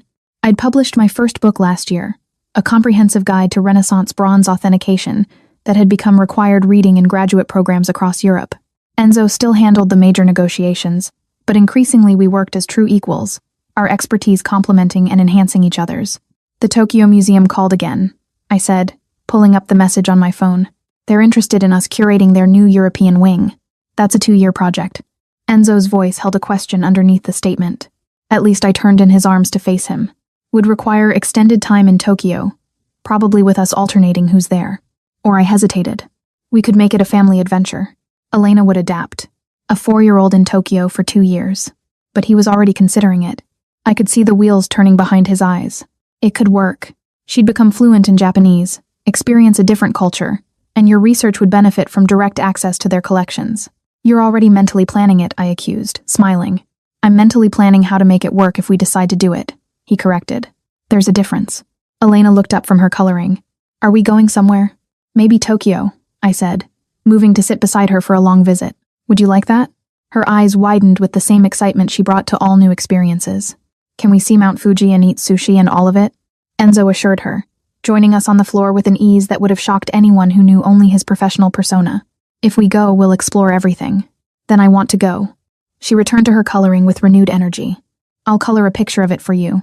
After Elena had been collected by her nanny for afternoon activities, Enzo and I returned to the business at hand, authenticating a manuscript collection and preparing for an upcoming auction. It still amazes me sometimes, I said, reviewing provenance documents, that this is our life, that we built this together. Does it feel different than you imagined? Enzo asked, looking up from his own work. Completely. I set down the documents. When I took the job as your assistant, I thought I'd spend a few years learning the business, then move on to something else. I never imagined. I gestured around us, encompassing not just the office, but everything we'd created. That you'd fall in love with your demanding employer, that I'd find a partner in every sense that matters, that I'd build a family and a business and a life that feels exactly right. I moved to sit on the edge of his desk, a familiar position from countless previous conversations. 5 years ago, I was terrified of losing my job because I wouldn't delete an Instagram post. Now, I can't imagine my life without you in it. Enzo's expression softened in the way it only did in private. That photograph is still the best thing that ever happened to me. Well, second best. His gaze drifted to where Elena's coloring supplies were scattered. She might edge it out. Might? I teased. The photograph led to you. You led to her. It's all connected. He stood pulling me against him. And I'm grateful for every moment of it. Even the parts where I was insane with jealousy. Especially those parts. I corrected because they made you honest. Made us honest. His kiss was familiar and still thrilling. 5 years of marriage having done nothing to diminish the heat between us. When we broke apart, both slightly breathless, he rested his forehead against mine. I love you, he said simply. More now than that first night I called, demanding you delete the photograph. More than the day we got married. More than yesterday. And I'll love you more tomorrow than I do today. That's mathematically impossible, I replied, emotion making my voice thick. There's an upper limit to how much love a person can contain. Then I'll keep expanding the limits. His thumb brushed along my jaw in the gesture that had become his signature touch. Forever, Mia. That's how long I intend to keep loving you more. The afternoon proceeded with meetings and emails and all the mundane business of running a successful company. But underneath, I felt the contentment of a life well lived. A partnership that worked in every dimension. A love that had started with chaos and settled into something solid and sure. That evening, at home in the house we'd bought 3 years ago, a converted loft in the Brera district with space for Elena to play and a dedicated study for my research, we fell into our usual routine. Dinner together, bath time, negotiations with a 4-year-old who had opinions about everything, story time in Elena's room beneath the mobile of art history figures that Enzo had commissioned from a sculptor friend. Read the one about the girl and the dragon, Elena requested, snuggling into her pillows. Again? Enzo asked, though he was already reaching for the well-worn book. You know this one by heart, but I like how you do the voices. She grinned at him, already winning this negotiation like she won most of them. I watched from the doorway as Enzo read to our daughter, his deep voice shifting between characters. Her delighted giggles at the parts she knew were coming. This man who negotiated million-euro deals without flinching became putty in the hands of a 4-year-old girl. After Elena finally drifted to sleep, we retreated to our bedroom, to the space that had been ours alone for 5 years that held our most intimate moments and private conversations. The photograph was still there on the nightstand, exactly where it had always been, but now it was joined by others. Our wedding photo, Elena's newborn picture, snapshots from family vacations and quiet Sunday mornings. Sometimes I think about that night, Enzo said, noticing my gaze on the original photograph. How close I came to ruining everything by demanding you conform to what I wanted, instead of accepting you as you were. You didn't ruin anything, I reminded him. You forced a conversation we needed to have, made us both honest about what we felt. Still, he picked up the frame, studying the image of me with Marco, the photograph that had changed everything. I was an idiot, jealous and possessive and completely unreasonable. You were human. I took the frame from him, looking at my younger self, 22 and smiling, completely unaware that her life was about to transform. And you gave me this. I gestured to encompass not just the room but our entire life. So I'm grateful for your temporary insanity. Temporary. His eyebrow rose. I'm still possessive about you. Still unreasonably jealous when anyone looks at you too long, but you've learned to channel it better. I observed into protecting what we've built instead of trying to control it. You've made me a better man. Mia. The raw honesty in his voice still had the power to undo me. Every day you make me want to be worthy of you, of her, of this life we're creating. You're already worthy. I set down the photograph and moved into his arms, the place I'd occupied countless times over 5 years. You were always worthy. You just needed to believe it. We made love that night, with the comfortable familiarity of long intimacy, and the continued passion that hadn't diminished with time. Afterward, wrapped in each other, we talked about Tokyo and Elena's future, and the possibility of expanding our family again someday. Would you want another child? Enzo asked, his fingers tracing lazy patterns on my shoulder. Maybe, I admitted. Not right now, but someday. Would you? A son this time, he said thoughtfully. To balance things out, though, knowing us, we'd probably have another girl, and she'd have Elena wrapped around her finger within minutes, just like you and I have each other wrapped around our respective fingers. Exactly. His arms tightened around me. We're pathetically in love, and I wouldn't have it any other way. The next morning brought news that would change our trajectory again. Count Castellani, whose collection had sparked the confrontation with Sato 5 years ago, had passed away, leaving his estate to a charitable foundation with specific instructions that Lombardi and Reyes handled the distribution to museums worldwide. It's a massive undertaking, I said, reviewing the documentation. The estate's lawyers had sent 18 months minimum requires, working with institutions across 3 continents, and positions us as the premier ethical dealers in Europe. Enzo added, reading over my shoulder. Every museum will want to work with us after this. We'd need to hire more staff, probably open a satellite office in New York to handle the American institutions. I was already mentally cataloging what would be required. So, we do it. Enzo said it with the same certainty he'd brought to every major decision we'd made together. Tokyo, and this. We make both work, because that's what we do. We find ways to make impossible things possible. When did we become people who take on impossible things? I asked, but I was smiling. The moment you refused to delete that photograph. His arms wrapped around me from behind as we both looked at the screen full of opportunity. That's when you taught me that the impossible was just the not yet accomplished. We spent the day planning, strategizing, making calls to potential hires and trusted contacts.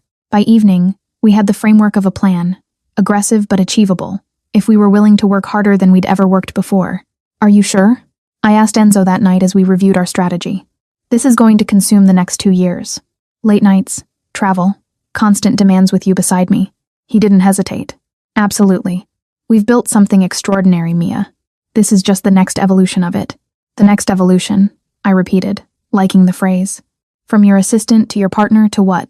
Internationally recognized antiquities experts to whatever we decide to become, he corrected. Together, that's the only requirement that we do it together. Elena appeared in the doorway, rubbing sleep from her eyes. Can't sleep, she announced. Too many thoughts.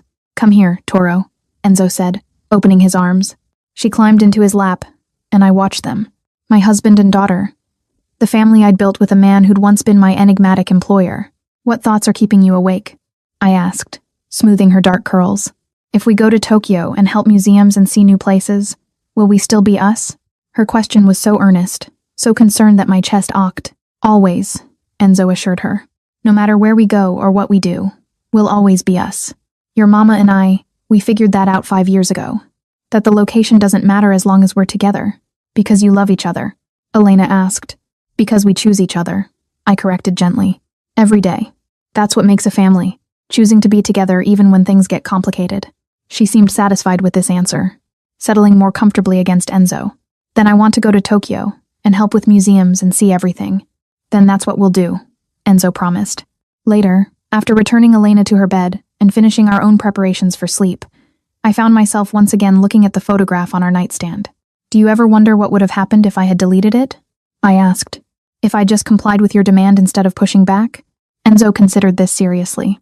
We would have found another way, maybe taken longer, been more circuitous about it. But we would have ended up here eventually. You sound very certain. I am. He pulled me against him. Our bodies fitting together with the ease of years. Some things are inevitable, Mia. You and I, we were inevitable from the moment you told mediocrity was unacceptable. The photograph just accelerated what was already in motion. So, it wasn't the catalyst, just the speed increase. It was the moment of truth, he corrected. The point where I couldn't pretend anymore. Where jealousy forced honesty, and honesty forced change. That photograph didn't create what was between us. It revealed it. I thought about that as I drifted towards sleep. About the young woman I'd been 5 years ago, taking a selfie with her cousin, completely unaware that her life was about to transform. About the man who'd seen that photograph and lost his carefully maintained composure. About how one moment of defiance, one refusal to simply comply, had sparked everything that followed. I'm glad I was stubborn, I murmured against Enzo's shoulder. I'm glad you were fearless, he replied. Stilare. It's one of the 1,000 reasons I love you. Only 1,000? A conservative estimate. His lips brushed my forehead. Sleep, Amori. Tomorrow we start building the next chapter. The next chapter. It felt appropriate. 5 years had been the foundation. Learning each other, building trust, creating a family and a business and a life that worked in every dimension. The next phase would be evolution, expanding into new territories, taking on challenges that would test us in different ways, continuing to grow both individually and together. But the core would remain the same. Partnership, trust, love that had been forged through honesty and maintained through choice. In the morning, Helena bounced into our room as sunrise painted the sky in shades of amber and gold, announcing that she'd decided Tokyo needed to happen immediately because she dreamed about Mount Fuji. Patience, Toro, Enzo said, pulling her into bed between us for morning cuddles that had become family tradition. These things take time to plan properly. But I'm ready now, she insisted with 4-year-old logic. Being ready and being prepared are different things, I explained, brushing her curls from her face. We need to make sure everything is arranged properly, so our adventure goes smoothly. She sighed dramatically, but accepted this, snuggling between us with the complete trust of a child who'd never known anything but love and security. Later at the office, we formally accepted the Castellani estate project and began the complex work of cataloging, authenticating, and placing priceless artifacts in appropriate institutions. It was exhausting, exhilarating work that required every skill we developed over the years. This is what we were meant to do, Enzo said one evening as we reviewed placement proposals for a collection of Venetian glass. Not just deal in antiquities, but ensure they end up where they can educate and inspire. When did we become idealists? I teased, though I felt the same sense of purpose. The moment we realized we could make money and make a difference, he replied seriously. That we didn't have to choose between commercial success and ethical responsibility. You've changed, I observed, from the man who operated in gray spaces to someone who actively promotes transparency and scholarship. You changed me, he corrected. You and our life together. Hard to maintain cynicism when you're raising a child and building a legacy you want them to be proud of. The months that followed were intense but rewarding. We opened the New York office with a trusted colleague managing day-to-day operations. Hired additional staff in Milan to handle the increased workload. I published a second book, this one on ethical acquisition practices. Enzo gave talks at universities about the intersection of commerce and cultural preservation. And through it all, we remained us. Partners who'd learned to navigate professional demands and personal needs with practiced ease. Parents who made time for school plays and bedtime stories despite international conference calls.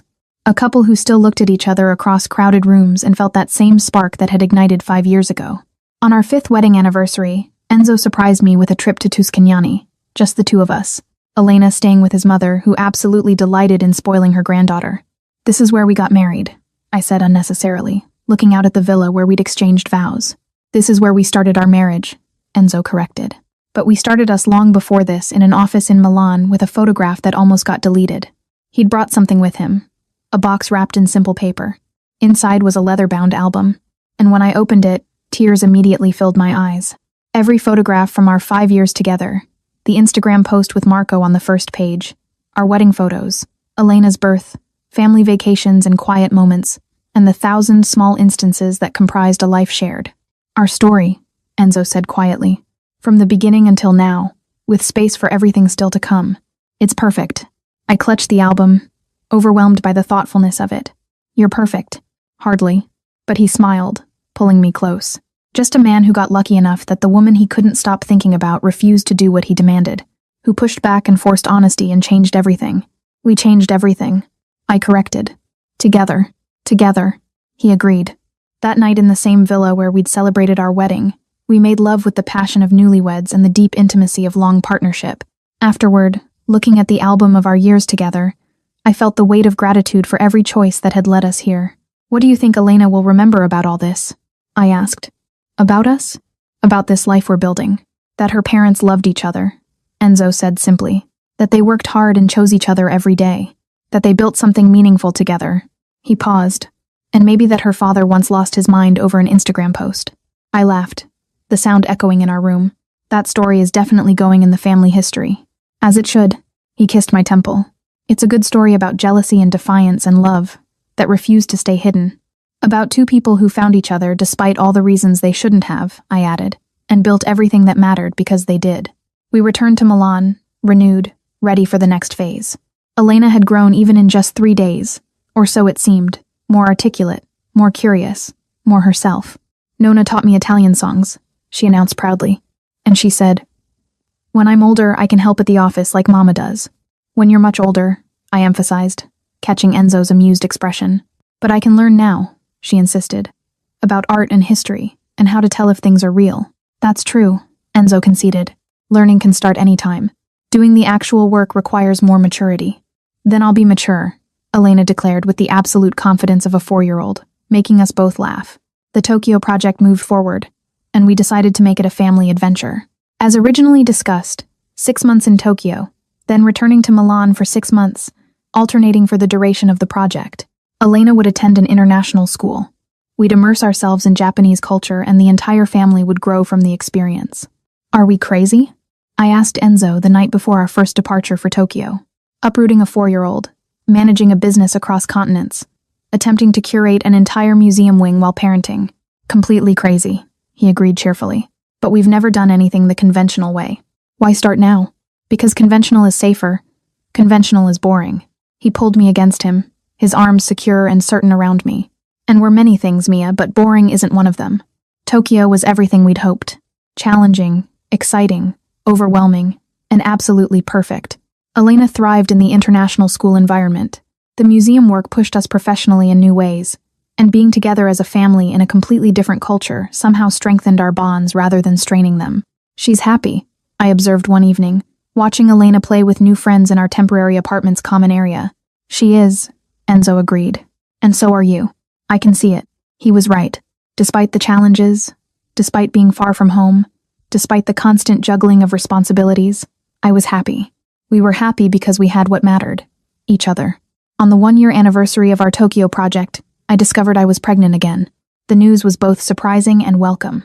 Life continuing to evolve in ways we couldn't quite predict, but could absolutely embrace. "A son," Enzo said when we learned the baby's gender. "A son to go with our daughter. We're building quite the family, Signora Lombardi." "We are," I agreed, my hand resting on my growing belly. "And it's perfect. All of it." The baby arrived on a spring morning in Milan. We'd returned for the birth, wanting him to be born in the same hospital as his sister. Marco. We named him after my cousin, who'd unknowingly sparked everything with a simple photograph at a charity gala. Elena was beside with her baby brother, wanting to help with everything, despite being only 5. "He's ours," she kept saying with possessive delight. "Our Marco." "Yes," I agreed, watching Enzo hold his son with the same wonder he'd shown when holding Elena for the first time. "Ours." 10 years after that fateful Instagram post, we'd built an empire, professional and personal. Lombardi and Reyes was internationally recognized. Our children were thriving. Our marriage had weathered challenges and celebrated triumphs. And through it all, that photograph remained on our nightstand, a reminder of where we'd started, of the moment jealousy had forced honesty, of the defiance that had sparked everything. Do you ever regret it? I asked Enzo one night, the question coming from nowhere and everywhere. Any of it. Loving you, building this life, having our children. He looked at me like I'd lost my mind. Never. Not for a single moment. Even the hard parts, the complications, the nights you barely sleep because Marco is teething and Elena has nightmares and work never stops. And especially those parts. He pulled me close. Our bodies fitting together with the ease of a decade together. Because those are the parts that matter, Mia. The messy, complicated, exhausting, absolutely beautiful parts. That's not despite our life. That is our life. And I wouldn't trade it for anything. Not even for simplicity. Simple is overrated. His lips brushed my temple. We're extraordinary. That's so much better. And he was right. We were extraordinary. Not despite the complications, but because of them. Because we'd chosen the difficult path, the honest path, the path that required constant work and unwavering commitment. We were the couple who'd started with an Instagram post and built a legacy. The couple who'd transformed jealousy into partnership. The couple who chose each other every day through every challenge. And that photograph that had almost been deleted, it remained exactly where it had always been, on our nightstand. The first thing we saw each morning, and the last thing we saw each night. A reminder that the best things in life often start with defiance, with refusal to comply with demands that don't serve your truth, with the courage to push back and force honesty even when it's terrifying. The photograph that changed everything. Our beginning, our